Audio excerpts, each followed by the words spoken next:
Jamie Sieber, and I first heard about the Awakening the Dreamer Symposium through Pachamama, who approached me to use some of my music for one of their videos. And I, of course, gave them permission, but as soon as I went to their website and started hearing about the work that they're doing globally and within communities locally, I was so moved that I felt inspired to somehow become a part of it and to learn more about what they were doing. So I heard that there was one happening here in Seattle, and I'm so glad I came. The videos themselves are incredible. They're inspiring. I feel like I cried, I laughed, I felt goosebumps. And the presenters did such an incredible job of inspiring us and bringing together not only global issues but local issues, and making it all seem doable. I felt like being in a room with people who are in my community that I didn't know has just filled me with such a sense of hope and inspiration. And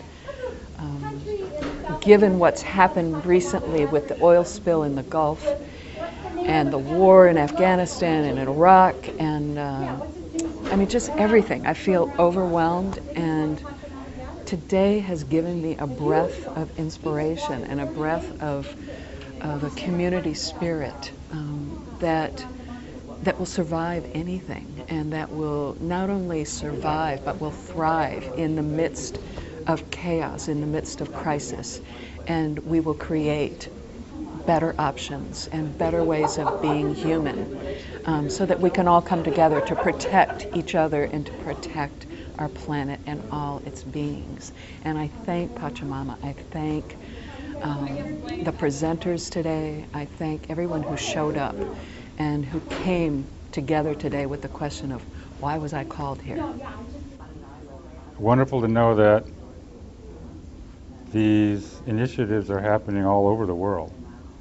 My contention that the wisdom of the indigenous peoples as well as us older elders is one way to bring this happening. Well, I am very involved. I mean, this gives me more courage to continue on. My name is Agu, and that's a name everyone calls me. It's actually a name that was given to me years ago by my grandmother through, it means courage. So what brought me here today actually was Jamie Sieber, who is an artist, shared with me that this was happening. And it just sounded like something that speaks to my heart. I'm totally engaged with working with young people every day. I'm an educator. I'm a teacher from the heart, and I believe in learning. I think that learning is how we connect, and in South Africa I've spent some time with people from South Africa and teachers and educators from South Africa, and one of the things they say is they don't even use the word student, they use the word learners, because learner connects us. And so it sounded like when you're looking at change, that's where I am. I'm about, let's see what we can do to change and move from where we are with no excuses. And this is how I feel from my heart. It's time to put spirit into at the forefront of education, and in public schools I feel like at this point it's lacking a lot of what spirit, being able to connect with the souls of our children and bringing them forward into the fullness of who they are. So I felt like, hey, I want to connect with some people who are feeling the same way and how we can expand together. And I feel like I came away with that today. And everyone here, everyone I met, has that sense of looking for a place to expand and to include spirit in their work. So I felt a connection here today. Well, the whole story of needing to become more connected within ourselves and to each other and to the earth was something that I've been working on all my life, really. And when I saw the first symposium from Pachamama, I said, oh, that's a piece of curriculum. I teach teachers, and so I'm always looking for things to offer teachers, and this was ready-made, and it was just a perfect fulfillment of our mission of the Heritage Institute, which is to educate for humanity and the world we want. You can see that. You see the logo with the people, different colors with hands connected around the world. And that has been our vision for years, to bring together teachers and youth around the world to wake up and become aware that we're in a really critical time in history and we need to change. And we need to change in very fundamental ways. And that's why I'm doing what I'm doing. How about you?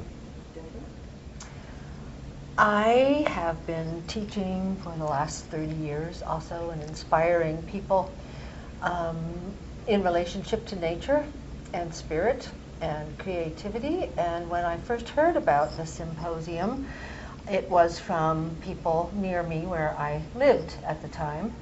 And I said to myself, I know all this, I don't need to go to this symposium, so I didn't. And then I met Mike, who said, I suggest you look at it, see what you think.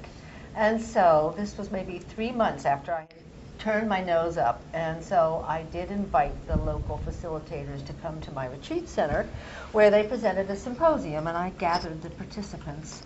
And it was stunning. The video totally swept me up because it packaged the whole story so brilliantly. And I loved it, and so I jumped on the bandwagon. I don't look at the symposium as a lone initiative.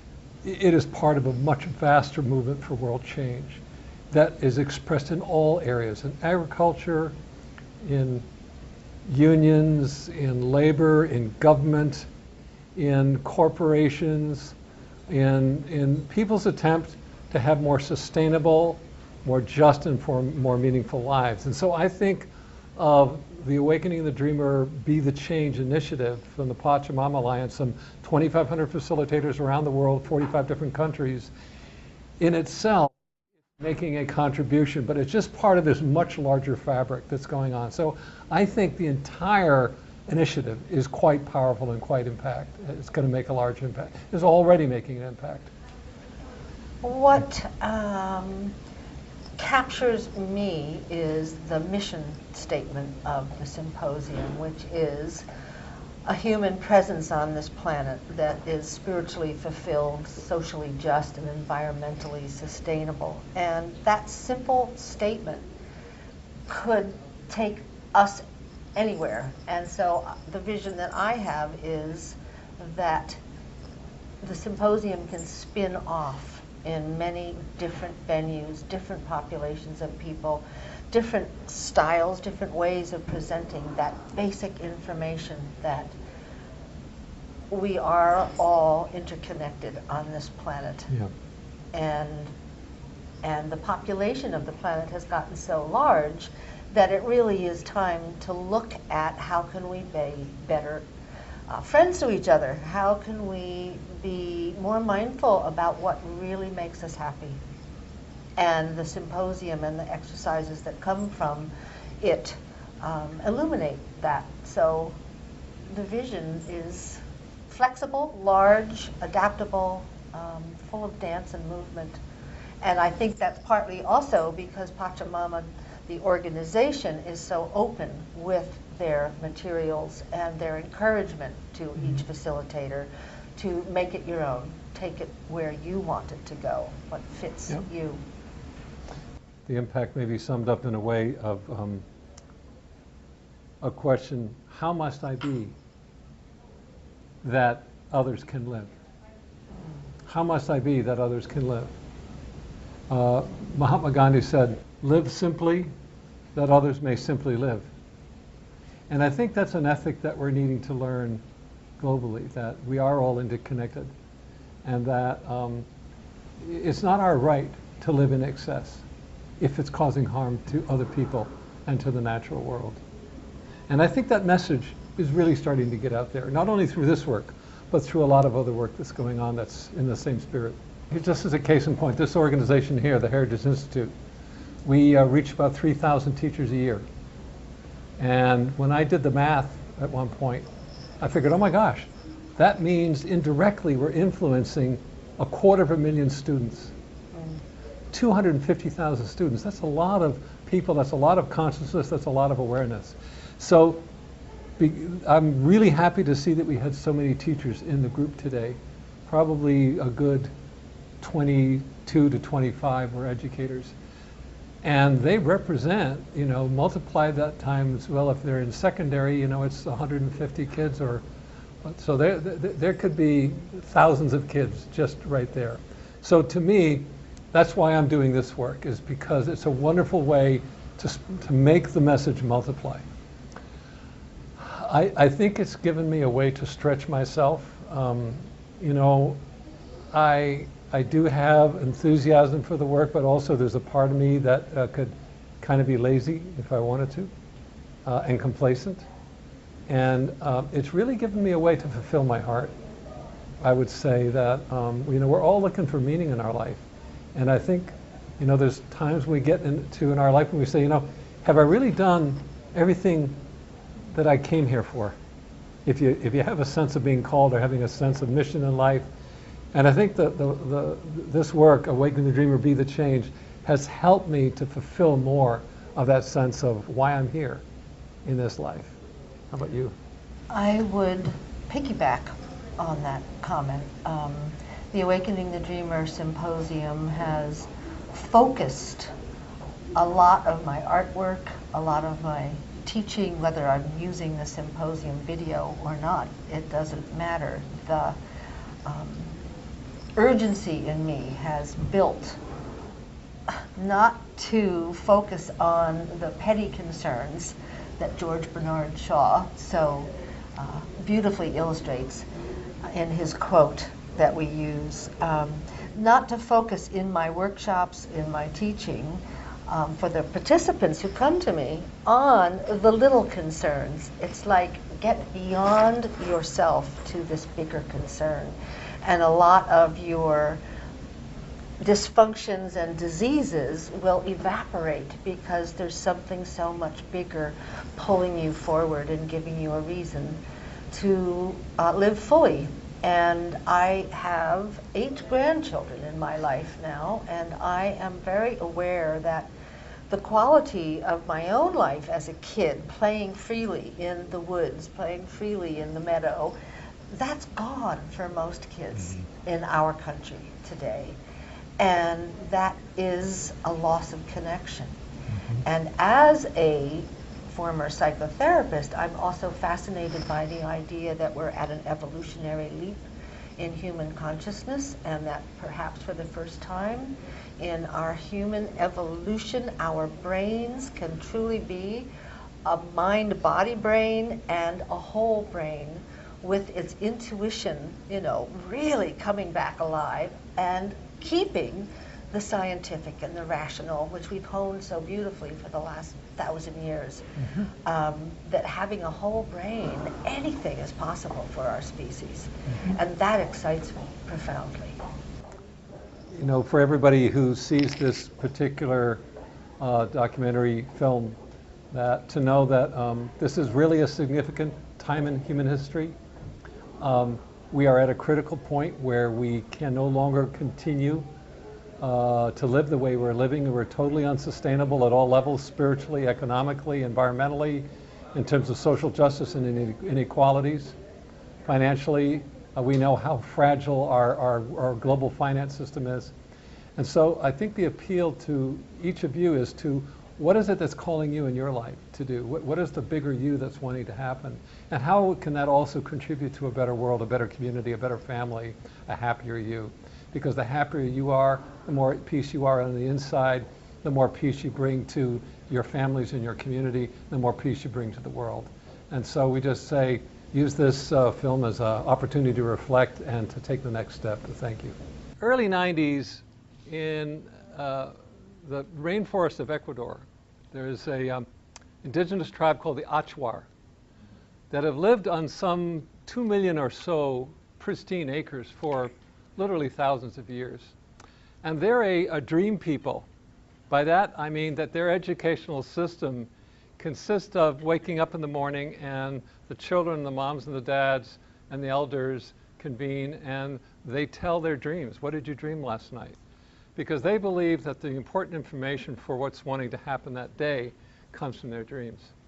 And in their dreams, the elders were very disturbed because they kept on getting these very dangerous-looking images of their land being spoiled and trees cut down. And they had seen what was happening in their neighboring tribes because the government had gotten together with corporate interests and were drilling for oil. And what was happening was the water was getting spoiled, the landscape was getting desecrated. And they didn't know what to do, but they decided to reach out to that very world that was threatening them and make a partnership. And that began a connection between the Archwar leaders and people in our part of the world, actually from the Bay Area, from San Francisco. And I think it was in 1992, the first group of people from our part of the world went down to the rainforest and had a trip. And it was really transformative for the folks who went. And out of that meeting came an agreement. And the agreement was, we will help you to preserve your lands. And they didn't quite know how they were going to do that. But then the Archwar said something else. They said, well, you know, it's great. We are really happy that you've come down and that you're willing to help us here to save our 2 million acres of land. Unless you go back and change your part of the world, change the dream of the North, we're all sunk. Do you see what I'm saying? Because we have to change it was the way we're living that's threatening the rainforest. It's that mindset of exploitation that's threatening the entire planet and our lives. And so the two people who call themselves the foundees, notice they're not founders, foundees, said, okay, we'll do that. And they made an agreement. And so Alianza Pachamama, which means Pachamama Alliance, was founded. Now, Pachamama means, we don't really have a good translation of that word. It means the world, the earth, the sky, the water, all time, all space. Or you might say it means everything. How do we get here? Well, that could be a really long, weighty analysis that would put us all to sleep.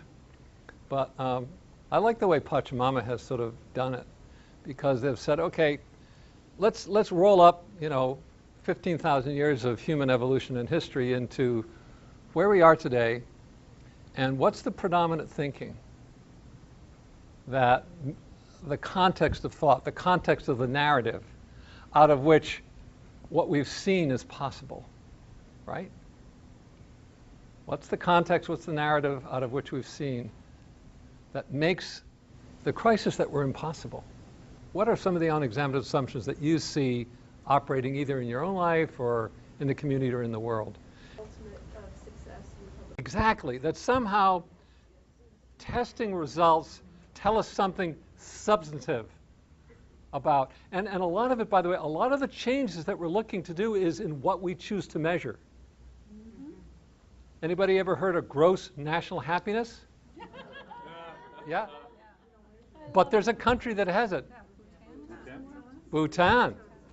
Bhutan doesn't measure gross national, they don't measure economic productivity, they measure spiritual activity, gross national happiness. So it's a question of what you choose to measure. What if we were to measure happiness at school?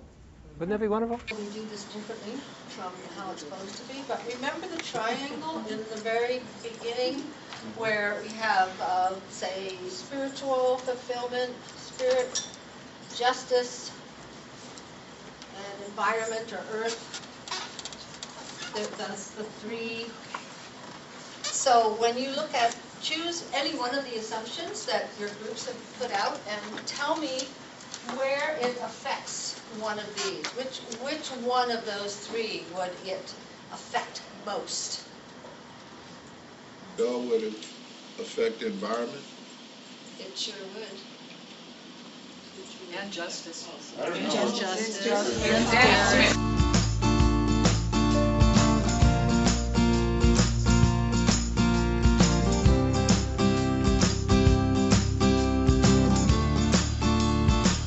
We're at a point where everything's changing. We've been talking about that all day. And we are part of that change. Some of us have bigger roles, some of us have smaller roles, but we all have a part to play. Taking a stand and finding more about what your part is.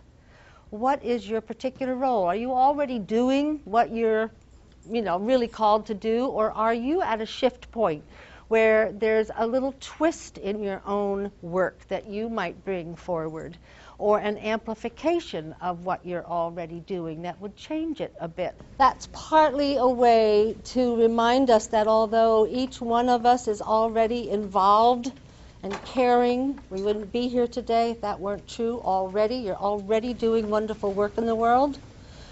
There may be a crossroads either today or next week or a year from now for you where something other is calling you. And a friend sent me one paragraph from this book which had to do with collapse.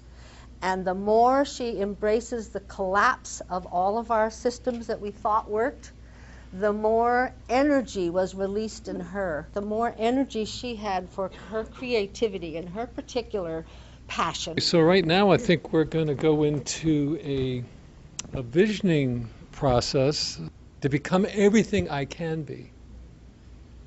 So if there's any residue within you that says, well, have I really lived out my entire story?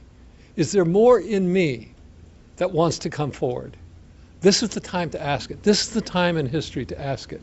And we're going to give you an opportunity over the next hour to do that. Right? A little bit about the prophecy of the eagle and the condor, which has been, it's been around for hundreds of years, I think, and again in many different cultures. But the South American indigenous people have been bringing it up to our awareness again. And it's the idea that the eagle, which our country has identified with, and by the way, some of my Native American friends in Montana have laughed at how the dominant culture in America adores the bald eagle, which according to many Native American tribes is just a yucky old scavenger, just a garbage bird, and we really should be honoring the golden eagle.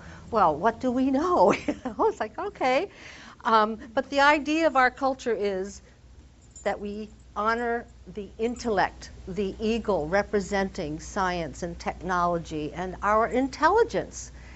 And it's been so dominant for so many hundreds of years that it's gotten out of balance. The young woman just talked about balance, and when we get out of balance with the world around us, we do something to give back, to bring the balance back.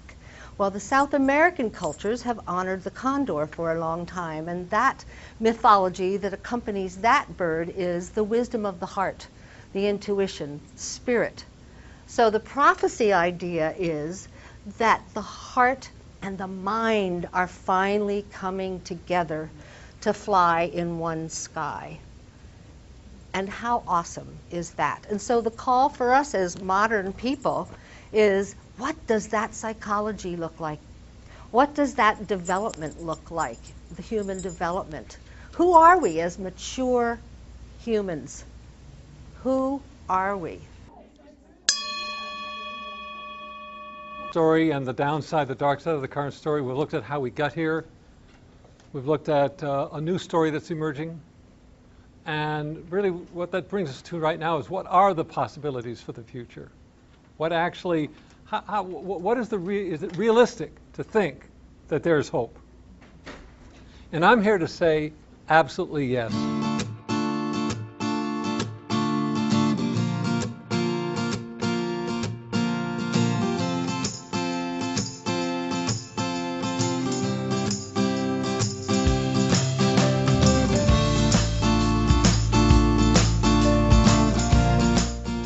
Take a breath. Close your eyes for a second. I just want to take you back in time, right there at the very beginning. And just feel the energy in your body. And know that some part of you was there at the birth of the universe. The molecules, the atoms that make up your body, your hands, your feet, your face, your teeth, your hair, the chair you're sitting on. Some part of that material in some form was present at the beginning of time. And it went through that entire evolution until 4.7 billion years ago, clumps of material formed our planet Earth. You were there, parts of you were there when Earth was nothing but fire. Parts of you were there when asteroids and meteors hit this planet and we were covered with water. Parts of you and me were there when the first fish and other sea mammals started to come onto shore. We have been here throughout the entire evolution. Some part of us knows this. Some part of us can feel the kinship with everything that is. Now we bring that forward to today, and we see the magnificence of creation, all the different separate things, all the different people, all the buildings, all the roads, all the forests, all the animals, all the birds. And it's wonderful and wondrous in its diversity and in its colorfulness. But we're trying to come back today to a consciousness that says, it's me. You're me. The sky is me. The water is me. The earth is me.